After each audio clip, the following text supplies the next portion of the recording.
It's true. I'm not all here. One of my earliest memories is of sitting in church with Grandmother Gleason, my mother's mother, and her sister, my Aunt Blanche, and listening to them discuss a woman several pews ahead of us. They did this frequently when I was with them, and they always did so in a stage whisper that could be heard by anyone within a dozen feet. The conversation went something like this. "Blanche, isn't that Mildred Evans?" "No, where?" "Sitting just ahead of us by Harold Peterson. Look at that hat she's wearing. Have you ever seen such a hat? Are those birds pinned to it? They look like birds. I think they're finches. I don't think that's Mildred Walker. I think she's dead. Mildred Evans. No, you're thinking of Myrtle Evans. Besides, I think she's dead too. She wasn't all here, you know. Everybody said so." By then, I had sunk as far as I could into the pew, staring down at my Bible and wishing I wasn't all there either. Perhaps somewhere along the way, my wish was granted.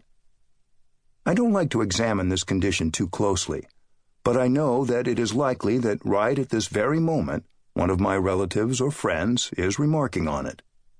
When I was married, they warned my wife about it. "He's not all here," they would say, leaning close, imparting this information with sad, knowing smiles. Judine thought they were kidding, but that was before she discovered that I only hear maybe half of what she says to me. Her favorite example of my inattention, and there are many, involves reading something to me from the newspaper about what she thinks I ought to know. I listen and nod. I might even respond. Then, 5 minutes later, when the paper is in my hands, I will read the same item back to her as if I was just discovering it, which I am. This happens all the time. These days, she just shakes her head helplessly. My children think it is a big joke. They know me well enough by now not to be surprised when it happens. "Dad's gone away again," they say to each other with a snicker. "Joe, Space Cadet." Sometimes they suggest I should get my hearing checked, that maybe the problem is I just don't hear what they have to say. I tell them I don't want to hear what they have to say because it usually involves giving them money. But these days, as the big 6-0 approaches, I suppose I ought to give the poor hearing argument a little more consideration. Actually, my family and friends like me well enough, but they think I am weird, or at least peculiar. I can't blame them.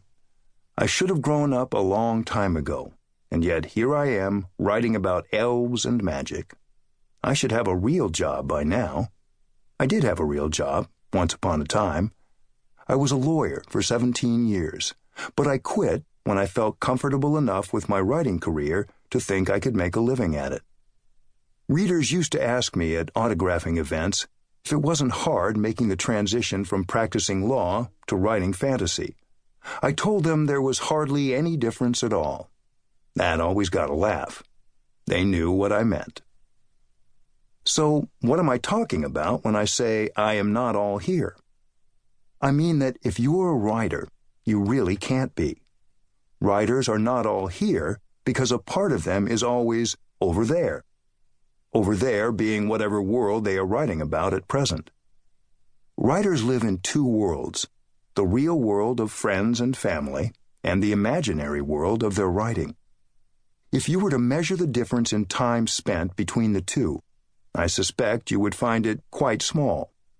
Nor is this distinction of real and imaginary meant to suggest that for a writer, one is more compelling than the other. It isn't. Each is compelling in its own way, and each makes its demands on a writer's time.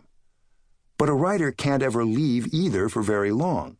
In the case of the real world, for obvious reasons, and in the case of the imaginary world, for reasons that require a brief digression in order to make sense of them.